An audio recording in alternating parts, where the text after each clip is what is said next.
This is art. But Games Workshop is going to change it, to ruin it, so we will appreciate it while we can. Poorhammer is a channel that I know a lot of you darlings and viewers watch. It's very podcast style with occasional challenges and thought experiments. Recently they had a video challenge to improve the Combat Patrol boxes of some factions following what I consider to be a very poor Dark Angels Combat Patrol being announced.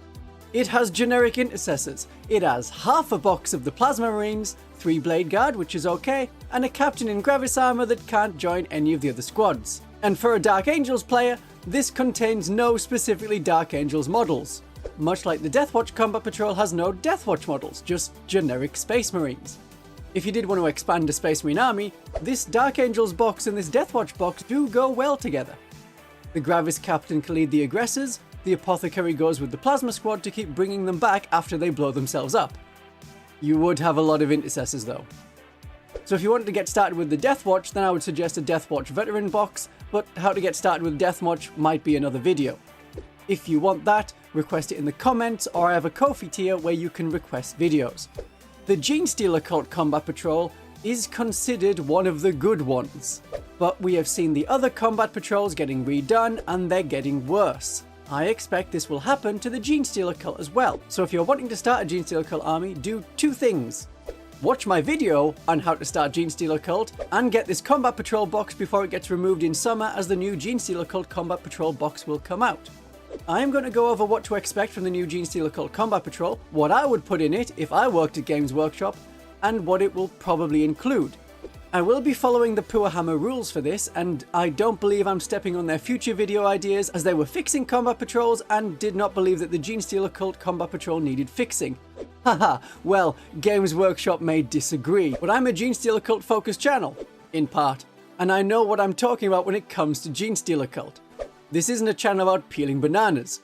Though on that effortless segue, Custodes are way up in popularity to the point where my last 4 games have all been against Custodes. If you want to peel a Custodes army as a Genestealer Cult, they don't like lots of damage 1 attacks at high armor penetration. So take a Neophyte squad, add a Ridge Runner, this stratagem, free with an Exos, and that makes the Custodes much sadder than Demo Chargers, which are once per game, and they have a stratagem to counter. Anyway, I'm now going to go over the rules of the Poorhammer Challenge. And using these rules, I will make the best case Genestealer Cult Combat Patrol. What I would like to see, though it will not be as good as the current one. I don't think we will be that lucky. Then we need to predict what Games Workshop will produce. We have to understand what Games Workshop has produced for us Genestealer Cult players in the past to figure out what Games Workshop will make in the summer as the new Combat Patrol before we look at the worst case scenario. It's a wonderful look into an even grimmer future. Are we all on board with that? Good. To summarise the first part of a 39-minute video that Poorhammer made, here are the Poorhammer rules. The Combat Patrol wants to include roughly 500 points. It needs to include 1 leader to lead the army. And I've also noticed that the units do not need to be able to be joined by the characters, so you can end up with characters alone. The Dark Angels Combat Patrol with the Gravis Captain, and the new Space Marine Combat Patrol where there's 2 Terminator characters when only one of them can join the Terminator unit. Those are exceptions. No adding in or designing new characters. This is a Poorhammer rule, even though it is entirely possible that the Genestealer Cult may get a new character that ends up in a Combat Patrol box. We always get new characters, it's about the only thing we get as Genestealer Cult players. The Combat Patrol needs to include at least 1 battle line unit. Now, the Space Marine Combat Patrol box doesn't, but I'm taking these under Poorhammer guidelines rather than as noticeably hard rules that Games Workshop is working under. The Combat Patrol we design has to have an elite or more elite unit than the battle line unit, so the Sisters of Battle Combat Patrol has Sisters of Battle as the battle line and a more elite Seraphim unit. The Combat Patrol needs to include a centerpiece model, something that looks good, usually a vehicle or a monster. And there is a size limitation for the size of box that you're going to make. It can't end up being larger than the Drukhari box, so the models need to fit inside a regular sized Combat Patrol box. Next rule, you can't split up a sprue. So if you need a pair of sprues to make the 10 models, then you either have a unit of 10 in the Combat Patrol or you have none at all, because there is no combination of full sprues that would make 5 models, even if the unit could be taken as a unit of 5. The Poorhammer guidelines also wanted it to be viable to build multiple boxes of the Combat Patrol and not to match what else is already available to buy as a box. But that's okay. there are no other big boxes currently available for the Genestealer Cult. And finally, the max value compared to buying from Games Workshop is a 50% saving. So I'm not talking about buying through eBay or going through my affiliate link, which in the UK is Firestorm Games for 12% off Genestealer Cult models. In Australia and New Zealand, 21% off through Gap Games on Genestealer Cult products. And if you're in Canada, Fenris Workshop for 10% off Genestealer Cult models, with second-hand models being available to buy in the United States. So here are the units that I would include in my ideal, under these restrictions, Genestealer Cult Combat Patrol box. 5 Acolytes. So these can also be built as metamorphs, but the Combat Patrol should encourage Acolytes as they are the core of the army, the battle line unit.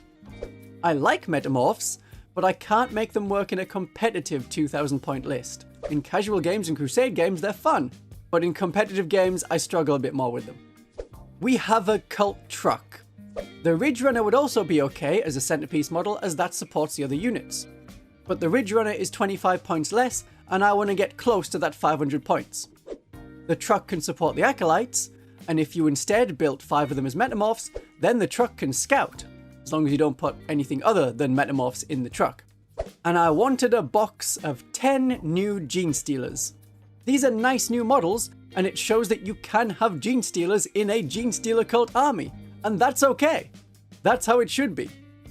This has to be a unit of 10 because even though the rules allow us to have them as a unit of 5, because of how the sprues have the parts laid out, all 3 sprues are required to build any number of models. Some other boxes provide 10 as 2 separate sprues, each with 5 models. This one does not. And so the Genestealers are our elite unit, more elite than the Acolytes. And then we need a leader. I have chosen the Nexus. It could have been a Primus, but a Nexus is more likely for Games Workshop because the Primus is not currently available to buy separately, only as part of the Brood Coven set. So when the Genestealer Cult Codex comes around, what I'm expecting is a standalone Primus, and that will be our one new model. Yep. We already have a standalone Magos. I considered having a Sanctus as the leader for the Combat Patrol. That would be good for taking out enemy characters, or have a Kellamorph. Kind of cool. People like the Kellamorph. But the other Combat Patrol boxes don't have lone operatives. Just one character that can lead a unit, not necessarily a unit in the box. The exception is the new Infiltrator Swarm that the Tyranids have, but that is a second Combat Patrol box. Their main Combat Patrol has Captain Flappy Bat, a winged alpha who can't join any of the units in that Combat Patrol, but is a leader. Currently there is no dedicated kill team kit for the Genestealer Cult, but the Wormblade kill team is based on 10 neophytes. So I want to include 10 neophytes. If you're able to get a few more neophytes, or a couple of the heroes like the Kellamorph, the Locust, the Sanctus, then from this Combat Patrol box you also have a great start for Kill Team, just to double up on the game systems that you can play with one box. But for the Sisters of Battle, I would have loved to include a Novitiate squad, but Games Workshop wouldn't do that. That's why in my ideal Battle Sisters Combat Patrol, there would be a Novitiate squad. So overall, this is my ideal Combat Patrol under the restrictions. It shows off all the Genestealer Cult generations from Genestealer through to 4th generation and back through to Genestealer. The Acolytes are the 1st and 2nd generation hybrids, the Neophytes are the 3rd and 4th generation hybrids, and so this is the perfect showcase for the army and very lore thematic. It was understanding the generations of the Genestealer Cult that got me interested in them back in the 90s. This comes to 495 points under the January 2024 points values. You get a leader that can join 2 of the units in the box, 2 battle line units, an elite unit, and a centerpiece that is not too powerful for Combat Patrol. Looking at you, Redemptor Dreadnought. The units are full boxes, so there's no half boxes, even though 5 Genestealers would be acceptable in the current rules, but you could break them up into 2 squads of 5 in 40k games, and perhaps in Combat Patrol as well. Nobody said I had to balance this Combat Patrol, just that it isn't too much for any other faction to handle. Genestealers hit quite hard for Combat Patrol, but they die quite quickly to the kind of firepower or combat ability that all of the other factions have in the Combat Patrol games. Because the Acolytes can be built as metamorphs, and the truck can be built as a rock grinder, that means the Combat Patrol is worth buying multiple of. And finally, the price. That's where it gets a bit awkward, because it's going to vary on country as to the percentages. because then there are even different ratios and different money values for each one. In the UK, the Great British Pound will get you a Ridge Runner for £2.50 cheaper than a Cult truck. But in Yankee Doodle dollars, the cost of the truck and the Ridge Runner is the same. Whereas in Australian dollary dues, the Acolyte Icon Ward is $11 cheaper than all the other characters. Prices across the world are not consistent, and this is all buying directly from Games Workshop. So my Combat Patrol comes at 149 British pounds that show the Queen's head. We haven't got round to changing them over to the King's head yet. That is exactly the same cost as all of the parts of the current Combat Patrol box set when bought separately through Games Workshop. For the £95 Combat Patrol price tag, that is 36% off. As Poorhammer talked about dollars, I'm assuming that they were using United States dollars. In US dollars, it is 35% off. In euros, 36% off. And in Australian dollars, it is 38% off. Considering most Combat Patrols are about 40% off, this is perfect. But this is not the end of the video. Now that I have done a Combat Patrol that is best case, my ideal, what can we expect from Games Workshop? And then I will end on the worst case scenario. So we need to look at what has been done before for the Genestealer Cult. We had Overkill, a box set in which the Deathwatch were pitted against the Genestealer Cult. This box served to reintroduce the Genestealer Cult into 40k in 7th edition, after the last time they appeared officially was 2nd edition. All of the models here are monopose. Now, monopose models have appeared in the Space Marine Combat Patrols based off the Leviathan box, and also in the Sisters Combat Patrol. So it's not that much of a stretch to think that Games Workshop might use these models in a future Combat Patrol. But that would not be good. The monopose acolytes all have claws, pistols, and tiny knives. There are no industrial heavy mining weapons, there are no demo charges, there is no cult icon, there is no acolyte leader. There are not even hand flamers. It is the worst possible build for the acolytes. The neophytes have okay equipment. There are 12 with autoguns, 2 with grenade launchers, and 2 with mining lasers. But the sizes of the units are bad for 40k as a starting point. There were 4 aberrants, they're now in units of 5. 12 acolytes, and their unit size is in multiples of 5. 16 neophytes, and they come in multiples of 10. And for every 10 models, normally you can have 4 special weapons, so you are at a disadvantage from weapon options. These monopose models seem to have disappeared, but the models that have survived from this box are the Magos, the Primus, and the Patriarch. They are available in a box by themselves. To introduce the Abominant to the world, we had the Tooth and Claw set on Vigilus for that campaign. It came with an Abominant, the 5 at the time, new Aberrants. That is also the current Aberrant set, but this was the introduction of them as a unit of 5 rather than the 4 monopose ones from Overkill. An Acolyte Icon Ward, 5 Metamorphs, we have to get the kind of gribbly side in, and 8 Genestealers. 8 Genestealers was the number you got in the box at the time. Annoyingly, the rules have changed, so it's 5 or 10, so 8 Genestealers is no longer a valid number. Never mind. But those Genestealer models were about 15 years old at the time they went into that box. So Games Workshop does use older models. Then we had Shadow Throne, in which the Genestealer cult fought the Custodes. It was to show off the new Lieutenant-y style Custodes model, the Blade Champion, and also introduce the Reductus Saboteur.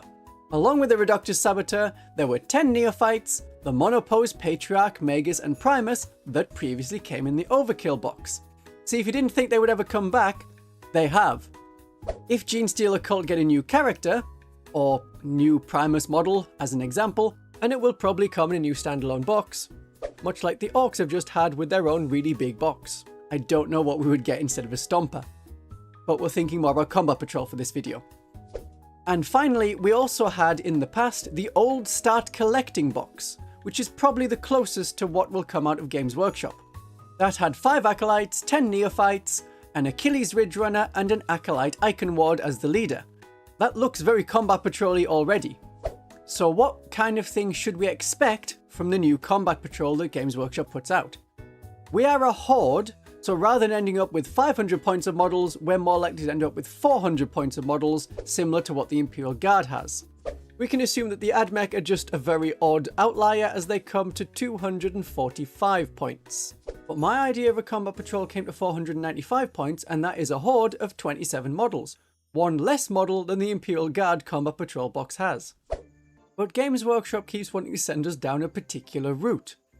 So I expect that we will get 10 neophytes. They seem to love giving us neophytes. The previous Combat Patrol box had them, the Overkill box had them, the Throne World box had them, the Old Start Collecting box has them. I think we're pretty set that Games Workshop wants to keep feeding us neophytes. It's like they can't get rid of them fast enough. And they have been a model of the month just being given away for free before. So they must have a massive backlog of neophytes. Then, I think we'll get a Ridge Runner. This changes up the vehicle from the previous Combat Patrol and lets them sell a model that is evidently cheaper in some places, like in the UK, but outside of the UK, it will seem as good as the Goliath truck. 5 Aberrants as an elite unit, that is 5 models for Games Workshop to produce, but it looks good to us because 20 Neophytes is about the same points cost as 5 Aberrants. So even though it's 5 models to produce, it feels to us like we're getting a lot of value. And then, not to demoan a point, but Games Workshop wants to make this seem like a deal while making as much profit as they can themselves. So I think there'll be no bikes, because they seem to be an expensive kit and Games Workshop will want to sell that separately. No Icon Ward, like in the Start Collecting box, as they have gone to online only, suggesting a shortage. But a character that hasn't sold as well, that they may have a lot of in storage, could go in the box, a unit like the Locus or the Clamavus. If the Aberrants weren't there in the box, then I'm sure they would pull in an Abominant, which gives a higher points unit at the same retail value as all other characters. But like other Combat Patrols, is a character that can't join any of the units in the box. Classic Games Workshop. So what I'm expecting is a Combat Patrol that looks a lot like the older Start Collecting box. While this is a downgrade on the existing Combat Patrol, I think we could cope if this was truly the result.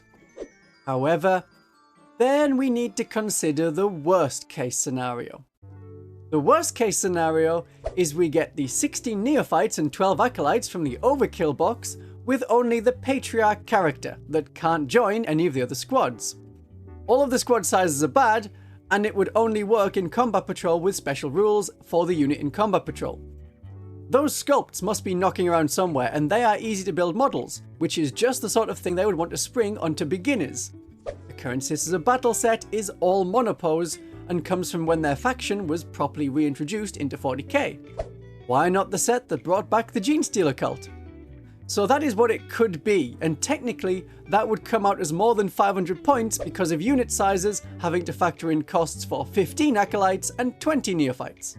The other 2 characters, the Magus and the Primus, could be included to artificially pump up the value of these 3 models, which is apparently £42.50, which is more than any other Genestealer Cult box aside from the Combat Patrol, and this is what they did in Overkill and Shadow Throne.